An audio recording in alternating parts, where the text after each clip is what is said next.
Fala galera, beleza? Pastor Ezequiel Costa falando, graça e paz a alguns irmãos que nos assistem aí, amigos, vocês que acessam o nosso canal aí, Agnos Geobot, né? Então, nós estamos fazendo uns vídeos muito importantes para o nosso crescimento espiritual, amadurecimento, né? O nosso canal tem o objetivo de trazer sempre uma palavra interessante para você.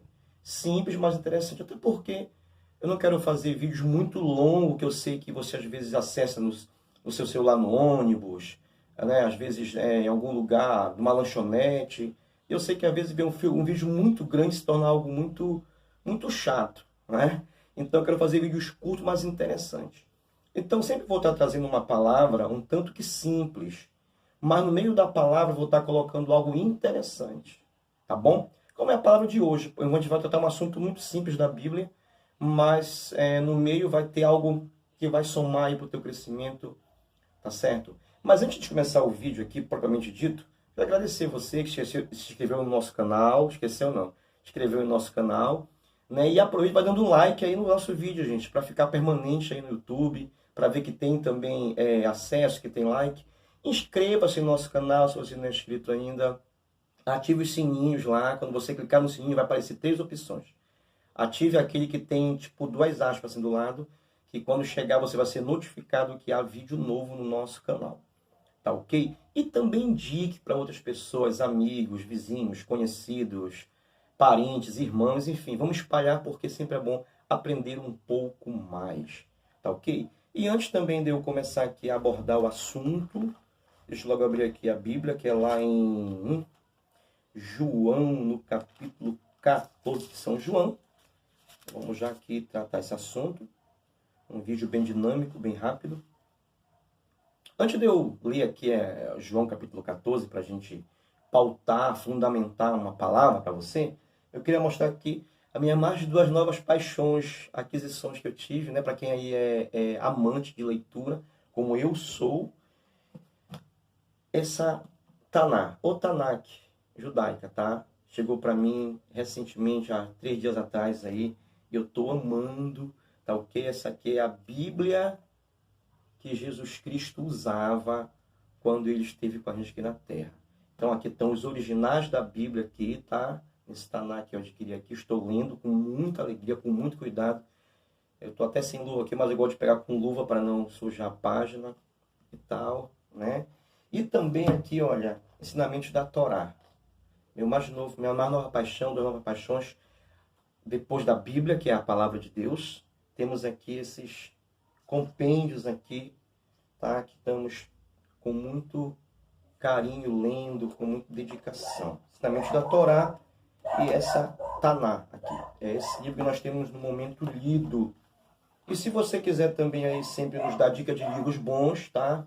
Nos dê dica, também vou dar sempre dica de livro para você aqui.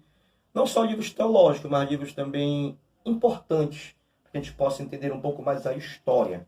Tá ok? Sempre vou estar trazendo aqui pegar um livro daqui para mostrar para você uma opção de leitura para você, que nosso canal também é cultura, tá, gente? Não é só para a gente ficar aqui falando apenas da Bíblia, a Bíblia é o maior livro que existe de todas as culturas que possam haver, né? Mas sempre vou estar trazendo um livro assim que eu lembrar para dar uma opção de leitura para você. Vamos lá.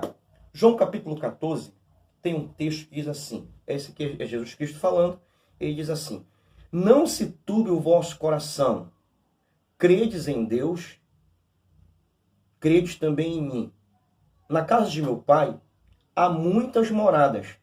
Se assim não fora, eu vos teria dito, pois vou preparar-vos lugar. Esse texto é um texto muito conhecido, tá certo? Onde é nesse texto aqui de João 14 que nós afirmamos que Jesus Cristo foi para o Pai, mas ele voltará para nos buscar. Tá ok? Porque está muito explícito aqui. Não se turbe o vosso coração, credes em Deus, credes também em mim. Na casa de meu Pai há muitas moradas. Se assim não fora, eu vos teria dito, pois vou preparar-vos lugar. Aí ele continua dizendo assim, ó, e quando eu for vos preparar lugar, voltarei e vos receberei para mim mesmo, para que aonde eu esteja, estejais vós também. E aí segue o texto com aquela célebre frase que muitos conhecem. Olha lá. Disse-lhe Tomé: Senhor, não sabemos para onde vais. Como saber o caminho? Respondeu-lhe Jesus: Eu sou o caminho e a verdade e a vida, e ninguém vai ao Pai senão por mim. Esse texto aí tem algumas particularidades. Esse texto ele possui assim algumas coisas interessantes de se perceber. É porque assim, você vai observar que Jesus Cristo promete que vai voltar para nos buscar, mas ele fala: eu vou para o meu Pai e vou preparar-vos lugar. Mas primeiro ele fala: na casa de meu Pai há muitas moradas. Se assim não fosse, eu vou-lo teria dito. Então, na verdade, existe aqui uma falta de interpretação para entender o que de fato Jesus quis dizer com isso. Olha o que ele está dizendo. Ele está afirmando que na casa de meu Pai há muitas moradas. Mas depois ele diz: mas vou preparar-vos lugar. E quando vos preparar, eu voltarei. Aí a pergunta é: mas não estava preparado esses lugares? A questão, queridos, que você vai ver na Bíblia, que a salvação era para o povo judeu. Era para os judeus. Né? Então, no João capítulo 1 diz assim: veio para os que eram seus, mas os seus os receberam. Mas a todos quanto receberam, deu-lhes o poder de serem filhos de Deus, a saber os que creem no seu nome. Então, na verdade, quando a nação judaica ela não entende que Jesus Cristo é o Messias, é o prometido, então a salvação dele é liberada para o mundo todo. Porém, isso já fazia parte do plano divino, que houvesse uma rejeição. E aí, outro dia eu vou abordar um pouco sobre a dureza do coração do homem. Porque a gente pode estar perguntando, mas eles não receberam Jesus porque eles rejeitaram a salvação? Não, é porque eles não creram que Jesus era o Messias, o prometido que os profetas diziam que haveria de vir. E a pergunta é, mas eles rejeitaram e faz isso deles rejeitados por Deus? De maneira nenhuma. Na verdade, era um propósito que eles não reconhecessem a Jesus Cristo como sendo o Messias, para que a salvação pudesse, então, se abrir para toda a humanidade, para todos nós. E isso você vai entender quando a gente abordar sobre a dureza de coração. Mas a verdade é que, quando ele diz aqui, na casa de meu Pai há muitas moradas, é porque já havia um plano de salvação para a nação judaica. Mas como agora o povo judeu não o recebeu, veio para os que eram seus, João capítulo 1, mas os seus não o receberam.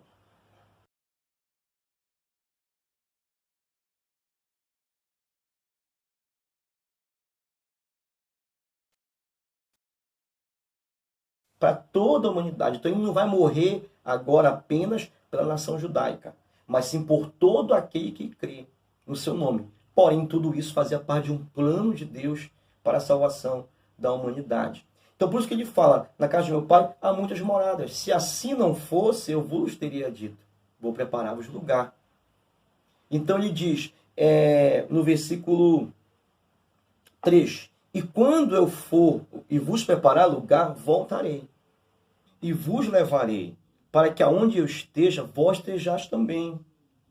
Então, quer dizer que, na verdade, essa ação dele preparar lugar foi uma ação para que ele pudesse, então, retornar para nos buscar. Mas dentro dessa ideia do retorno de Jesus Cristo para nos buscar, eu queria trazer uma palavra sobre o tempo. Porque a questão é, mas como que,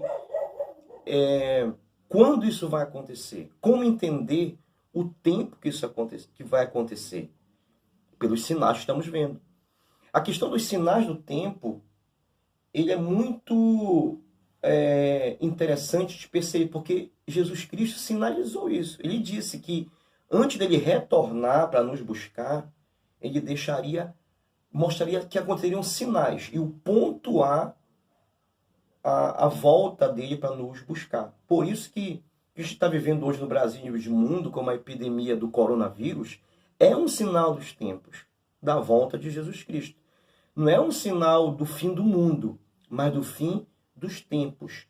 Mas vai acabar tudo? é o fim dos tempos, mas que tempo é esse que vai acabar? Será que vai acabar tudo? Não. E é aí que a gente vai entender sobre a questão do tempo. Essa é algo difícil para alguns entenderem, porque é difícil também explicar. Eu tenho essa tarefa aqui de fazer você entender um pouco sobre a questão de tempo. Então, o que eu trouxe para você, bem interessante dentro dessa palavra, é que para os gregos, tinha pelo menos 3 tempos. Para nós, o tempo é algo muito simples. Quando a gente fala em tempo, a gente fala de horas, fala de segundos, fala de semanas, fala de dias, né? Tudo tem um tempo e tal. Mas para a cultura grega, assim como a cultura judaica, o tempo ele é algo muito mais complexo do que se possa imaginar. Mas, por exemplo, toda a escritura da palavra de Deus, as escrituras sagradas, elas foram feitas justamente nessa concepção tanto hebraica quanto na concepção grega sobre tempo. Então, por exemplo, para os gregos, pelo menos tem 3 tipos de tempos. 2 tempos você já conhece e um tempo que eu estou trazendo hoje, poucos conhecem esse tempo. E eu estou trazendo para você aqui, para você entender isso aqui. O primeiro tempo que você já ouviu falar, talvez, é chamado de Cronos. É o Cronos. O segundo tempo que você também já deve ter ouvido falar é chamado de Kairos. O Cronos é o tempo do homem, você aprendeu isso. O Cronos é o tempo do homem e Kairos é o tempo de Deus. Mas como entender isso? Nós vamos daqui a pouco tecer esse entendimento. E tem um terceiro tempo que um pouco se fala dele, mas ele é muito importante entender, que é o chamado de Aion. O tempo Aion, o Cronos é o tempo do homem, o Kairos é o tempo de Deus, e o Aion, pastor, é o quê? O Aion é o tempo que está sobre todos os tempos, é o tempo da eternidade, é um tempo atemporal, eu diria assim. É chamado de tempo, mas ele não tem como medir esse tempo, porque ele é eterno. Aion é a eternidade. É a eternidade. Nós vamos ver na Bíblia a ideia de Cronos e Kairos em um só versículo bem interessante, que é em Atos 1:17. Atos 1:17 é um texto conhecidíssimo da maioria de vocês que me ouvem. O Atos 1:7, que é quando Jesus Cristo está para subir, ele ressuscitou, passou 50 dias na terra, né? 40 dias ele passou andando na terra e mais 10 dias os discípulos esperaram pela descida do Espírito Santo. Ele passou 40 dias sobre a terra. E após o 40º dia ele sobe e na vista de todos, e Atos relata essa subida dele após 40 dias na terra. E diz assim, capítulo 1 de Atos, versículo 7. Respondeu-lhes: não vos compete saber tempos ou épocas que o Pai reservou pela sua exclusiva autoridade. Não vos compete saber tempos e épocas que o Pai estabeleceu pela sua autoridade. Ele falou isso naquele momento que os discípulos perguntaram: mestre, quando é que tu vai restaurar Israel? Já tinha aquela ideia ainda dele como um rei que ia destituir César, tinha essa ideia ainda. Eles perguntam: quando chegará o tempo que tu vai restituir Israel, o território todo, né, da Palestina e tudo mais? Ele fala: não vos compete saber tempos ou épocas. Então aqui, esses 2 termos, tempos e épocas, arremete a tempos Cronos e época Kairos. É uma das únicas vezes na Bíblia que aparece a ideia de 2 tempos diferentes no grego, o Cronos e o Kairos. E o Aion, tem muitas ideias de Aion na Bíblia, mas eu peguei a principal aqui, que é Salmo 90. No livro de Salmo, no capítulo 90, livro de Salmos, aqui tem algo bem interessante, Salmos, no capítulo 90, e que traz a ideia desse tempo chamado Aion. Versículo 1 e 2 diz assim: Senhor, tu tens sido o nosso refúgio de geração em geração. Antes que os montes nascessem e se tornasse a terra e o mundo, de eternidade a eternidade tu és Deus. Então ele coloca aqui um tempo, de eternidade a eternidade tu és Deus. Ou seja, não tem como mensurar a eternidade, mas o salmista coloca de eternidade a eternidade. O Aion, ele está essa ideia de algo eterno, algo que é o tempo que está sobre todos os tempos. Dentro do Aion está tanto o Cronos quanto o Kairos. É como se o Cronos estivesse dentro do Kairos, mas o Kairos estivesse dentro do Aion. O Aion é o tempo que está sobre todos os tempos. Bem interessante isso. Mas como entender essa relação que há entre Cronos, Kairos e Aion? Eu vou explicar um pouco para vocês aqui, para você entender melhor um pouco sobre isso aqui. O Cronos, ele é aquele tempo sequencial. O Cronos é aquele tempo que a gente pode cronometrar em sequência, como 1, 2, 3, primeiro dia, segundo dia, uma semana tem 7 dias, um mês tem 30 dias, um ano tem 365 dias, uma década tem 10 anos, um século tem 100 anos. É a idade que a gente pode cronometrar, é o relógio aqui, ó, que a gente pode cronometrar. Quanto tempo vai chegar a minha correspondência? Vai chegar em 14 dias, então eu começo a cronometrar. Né? Esse poder que a gente tem de cronometrar. É o nosso aniversário, a nossa idade. Através do Cronos vem a questão da ideia social, que você pode se aposentar com tantos anos, que é quando cai a sua produtividade física. Até quantos anos eu posso ficar sem tomar um remédio para controlar a pressão, a partir de uma idade tal. Eu sou mais sucinto a ter algumas complicações de saúde. Então, todo esse estudo que há da humanidade é dentro de Cronos. Essa ideia de poder conferir tempo. Agora, o Kairos. O que é o Kairos? Que é o tempo chamado tempo de Deus. O Kairos, ele é denominado como o tempo da oportunidade. É o tempo onde chegou o tempo de Deus fazer algo que ele planejou. Você entendeu? É um tempo que aí foge ao nosso controle. Na verdade, tanto o Kairos quanto o Aion, ele está só no controle de Deus, está fora do nosso controle. O Kairos é o tempo onde, por exemplo, como é que o Kairos ele reflete no Cronos? Por exemplo, a infância, aí vem a adolescência, aí vem a juventude, aí vem o tempo de você adulto, aí vem o tempo que você se torna ancião, velho. Então, quer dizer, o Kairos, são esses tempos, eles se manifestam dentro do Cronos, que é o tempo cronometrado. Então, por exemplo, existem coisas que é só para o tempo da tua infância. Por exemplo, você já tem 30 anos de idade, então você não é mais tempo de você, por exemplo, brincar com um carrinho, você ir no pula-pula, apesar que tem gente que vai no pula-pula, mas sendo adulto, mas você está precisando de bolinha, isso cabe à criança. Então o Kairos é o tempo determinado, é um tempo onde tem que acontecer as coisas. Chega na adolescência, tem que acontecer a puberdade, é o tempo da puberdade, por exemplo.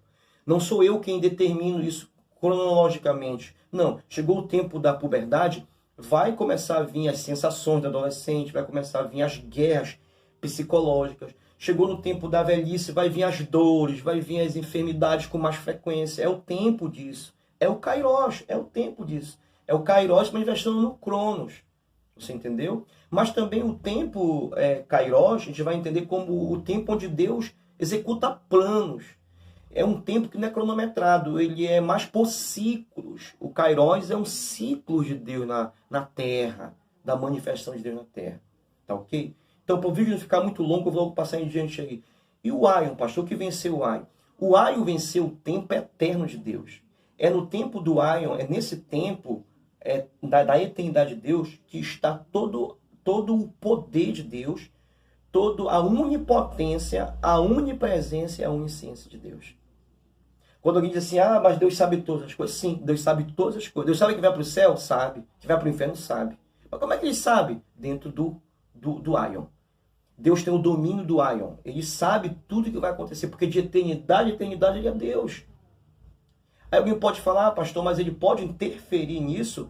E aí eu vou deixar essa para um próximo vídeo, sobre a interferência de Deus, sobre predestinação. A Bíblia apoia isso? Ampara isso? A predestinação é algo bíblico? Existe ou não existe predestinação? Até onde a predestinação esbarra na vontade própria do homem, no livre-arbítrio do homem? Então, nos próximos 20 a gente vai debater isso aí, mas hoje eu queria deixar com você essa palavra aí, os 3 tempos de Deus, tá certo?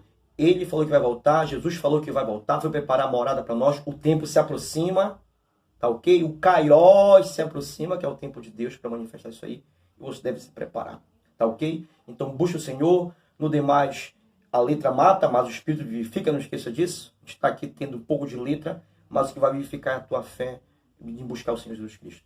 Deus abençoe você, shalom, graça e paz, Deus abençoe em nome do Senhor Jesus Cristo.